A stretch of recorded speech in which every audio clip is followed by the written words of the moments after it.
let's do a kiln haul. So in about 30 minutes, I'm heading to a market, and I realized that I probably should film a kiln haul of the things that I'm going to be adding onto my table before they get out there and probably get put in other people's homes.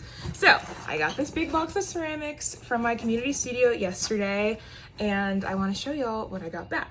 So I've been trying this new clay body called Chateauy. It's been kind of like my replacement since we were in our brown bear deficit. That deficit is over, so I had got back some pieces that were in Chateauy that I'm excited to show. First is this spoon rest that I feel like, oh my gosh, the glaze combination is just spectacular. Chateauy is kind of like a red based clay and it just holds the brightness of colors like so well. I know I've talked about that before, but it's just so good. And so I made a bunch of spoon rests with Chateauy. It's like a blue and a brown. And then this one's so fun. It's a black and a white, which I used to do this all the time in my old studio in DC. So was loving bringing that back. Fact about me, I love making spoon rests. Always have, always will. When I was a beginner, it was like one of the only things that I could successfully make every single time. And even though I'm more advanced than that, I can make bigger forms, whatever, it is still something that I like use to try different glaze combinations. So just to like try out something, I use like a half a pound of clay. So it's like no risk to me really. There's some of the other colors. This is like a dark green. There is a bright blue and like a bright white. On my last two spoon rests, I did the brown and white. So beautiful, I love her. And then I just did the classic brown chino because that always hits. Always hits. And next, we have a demo cup from my first beginner's class that I taught.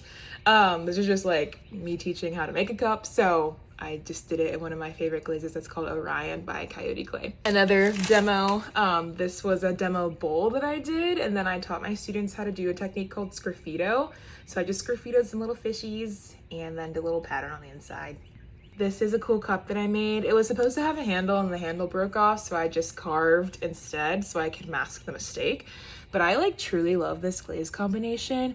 It's a mix of Pam's Blue from Coyote Clay and Tiger's Blood or Tiger's Eye. Kind of can't remember. Editing Trinity will put the right thing in. But yeah, it's like super cool and I love it. And this is on Mulholland by Kentucky Mudworks. And last but certainly not least, same glaze combination, same clay body, different form.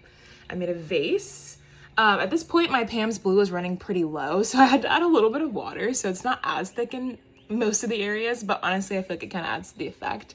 And then again, I did the Tiger's Eye, just like in a strip around. And super excited to put these new pieces out on my table in literally an hour. I'll see y'all soon. Bye.